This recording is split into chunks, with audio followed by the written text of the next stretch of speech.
নমস্কার বন্ধুরা, Shampa's kitchen with ভুরিভোজে আপনাদের সবাইকে স্বাগত।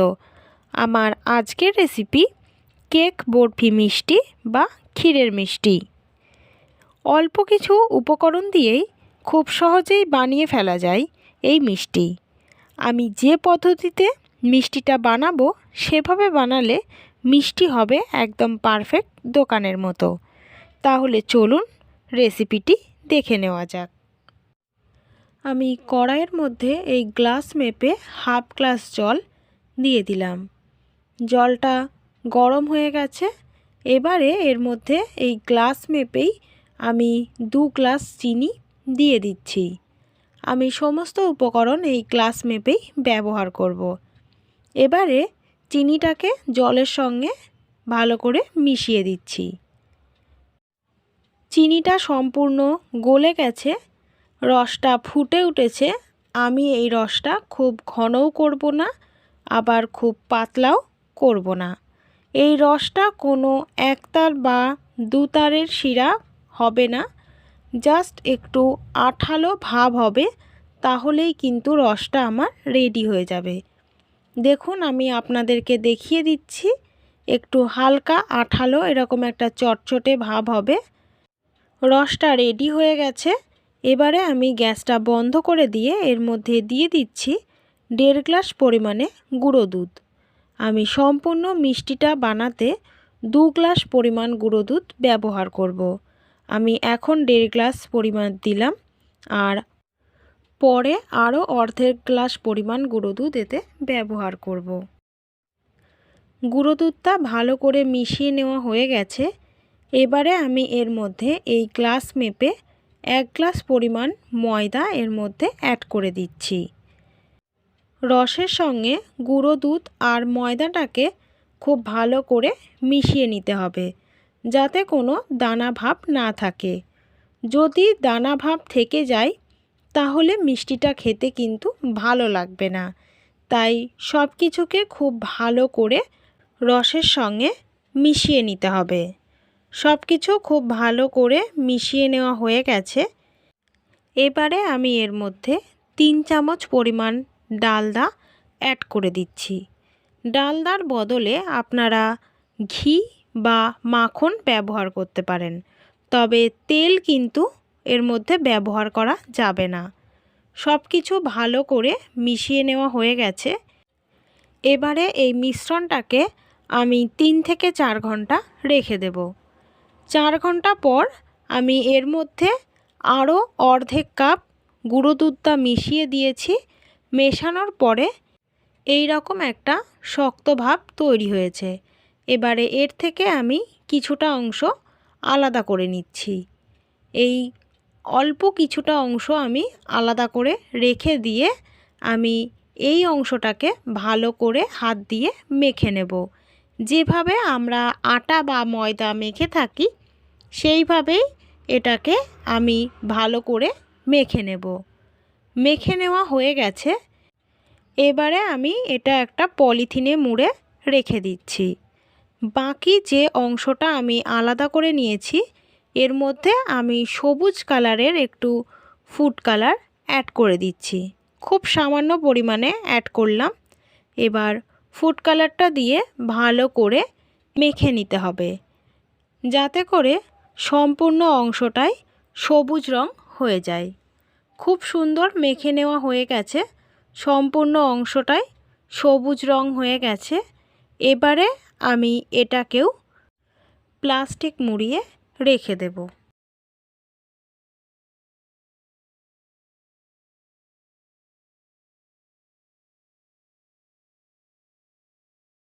এবারে আমি এই প্লাস্টিকটা থেকে এটা বের করে নিচ্ছি। বের করে নিয়ে আমি এই প্লাস্টিকের ওপরেই এটাকে আরও কিছুক্ষণ সময় ধরে মেখে নেব।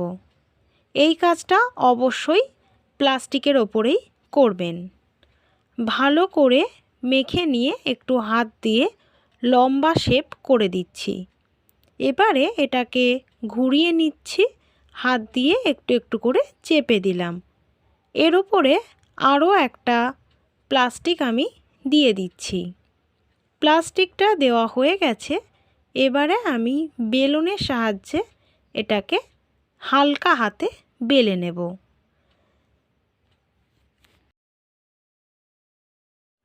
তবে এটা কিন্তু খুব পাতলা করে বেলবো না, হাফ ইঞ্চি মতো মোটা থাকবে এই রকম রেখে দিয়ে এটাকে বেলে নিতে হবে। দেখুন আমার বেলে নেওয়া হয়ে গেছে। এবারে ওপরের প্লাস্টিকটা আস্তে আস্তে তুলে দিচ্ছি। সাইডটা হাত দিয়ে সমান করে দিচ্ছি। দু সাইডই হাত দিয়ে আস্তে আস্তে একটু করে চাপ দিয়ে দেব, যাতে করে সাইডটা খুব সুন্দর সমান হয়ে যায়। সব দিক খুব সুন্দর সমান করে নেওয়া হয়ে গেছে। এবারে বেলন দিয়ে এটাকে আরও একবার আমি একটু বেলে নিলাম, যাতে করে সব দিকটা সমান হয়। এবারে এটাকে আমি আলাদা করে রেখে দিচ্ছি। সবুজ যে অংশটা আমি বানিয়ে নিয়েছিলাম সেটা আমি প্লাস্টিক থেকে এবার বের করে নিচ্ছি। বের করে নিয়ে এটাকেও আমি একটু ঘুরিয়ে নিচ্ছি। নেওয়ার পরে এর উপর একটা প্লাস্টিক দিয়ে বেলনের সাহায্যে এটাকেও একইভাবে বেলে নেব। তবে এই সবুজ অংশটা একটু পাতলা করে বেলতে হবে। সাদা অংশটা ঠিক যতটা বড় করে বেলেছি, এই সবুজ অংশটাও ঠিক একইভাবে ততটা বড় করেই বেলে নেব। সবুজ অংশটাও আমার বেলে নেওয়া হয়ে গেছে। এবারে ওপরের প্লাস্টিকটা আমি হাত দিয়ে আস্তে আস্তে তুলে দিলাম। এবারে সাদা অংশটার ওপরে সবুজ অংশটা আমি আস্তে আস্তে ভালো করে বসিয়ে দিচ্ছি, যাতে দুদিকই সমান থাকে। ভালো করে বসিয়ে দেওয়া হয়ে গেছে। এবারে আমি হাত দিয়ে একটু চারিদিকটা চেপে দিচ্ছি। চেপে দেওয়ার পরে আমি প্লাস্টিকটা আস্তে আস্তে তুলে নিচ্ছি। যতটা অংশ বাইরে বেরিয়ে রয়েছে সেই অংশটাকে আমি ছুরির সাহায্যে আস্তে আস্তে কেটে বাদ দিয়ে দেব। বাকি যে অংশটা বাইরে বেরিয়েছিল সেগুলো ছুরির সাহায্যে কেটে বাদ দিয়ে দেওয়া হয়ে গেছে। এবারে আমি এটাকে রোল করে নেব। আস্তে আস্তে এইভাবে ঘুরিয়ে ঘুরিয়ে এটাকে রোল করে নিতে হবে। দেখুন কত সুন্দরভাবে রোলটা করা হয়ে গেল। এবারে এই রোলটাকে আমি প্লাস্টিকের মধ্যে ভালো করে মুড়িয়ে রেখে দেব। আমি 10 মিনিট এইভাবে এটাকে রেখে দেব। 10 মিনিট পর আমি ফিরে এলাম। এবারে আমি প্লাস্টিক থেকে এই রোল করা অংশটাকে বের করে নেব। প্লাস্টিকের ওপরেই আমি এটাকে রেখে দিচ্ছি। এবারে এর ওপর আমি অল্প কিছুটা পরিমাণে ময়দা ছড়িয়ে দিচ্ছি। এবারে ময়দাটাকে এই রোলের গায়ে মাখিয়ে নিয়ে হাত দিয়ে দিয়ে এই রোলটাকে আমি একটু বড় করে নেব। রোলটা বড় করে নেওয়া হয়ে গেছে। এবারে এই রোলটাকে আমি প্লাস্টিকে ভালো করে মুড়িয়ে নেব। প্লাস্টিকের দু সাইডে আমি দুটো গিঁট দিয়ে দিচ্ছি। এইভাবে আমি প্লাস্টিকে মুড়ে এই রোলটাকে আধ ঘন্টা রেখে দেব। তারপরে আমি মিষ্টিগুলো কেটে নেব। আধ ঘন্টা পর আমি ফিরে এলাম। এবারে যে গিঁটগুলো আমি দিয়ে রেখেছিলাম সেই গিঁটগুলো আমি খুলে দিচ্ছি।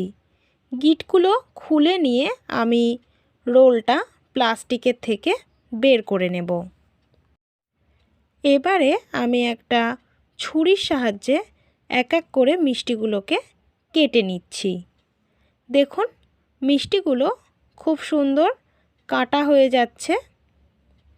এইভাবে যদি মিষ্টি বানানো হয় তবে তা একদমই মিষ্টির দোকানের মতো পারফেক্ট হবে।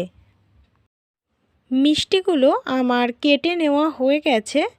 এবারে আমি একটা মিষ্টি আপনাদেরকে দেখিয়ে দিচ্ছি ভেতরটা কত সুন্দর হয়েছে। দেখুন একদম পারফেক্ট মিষ্টির দোকানের মতন মিষ্টি বানানো হয়ে গেছে। তাহলে আপনারাও এইভাবে বানিয়ে ফেলুন আর অবশ্যই আমাকে কমেন্ট করে জানাবেন কেমন হয়েছে। আমার ভিডিওটা যদি আপনাদের ভালো লেগে থাকে তাহলে লাইক করুন, কমেন্ট করুন, শেয়ার করুন। আর যে সকল বন্ধুরা এখনও পর্যন্ত আমার চ্যানেলটা সাবস্ক্রাইব করেননি তারা প্লিজ আমার চ্যানেলটা একটু সাবস্ক্রাইব করে দেবেন। আমি প্রত্যেক দিন আরও নতুন নতুন রান্নার ভিডিও নিয়ে আপনাদের সামনে হাজির হব। আপনারা সব সময় এভাবেই আমার পাশে থাকবেন। সবাই ভালো থাকবেন, সুস্থ থাকবেন। নমস্কার।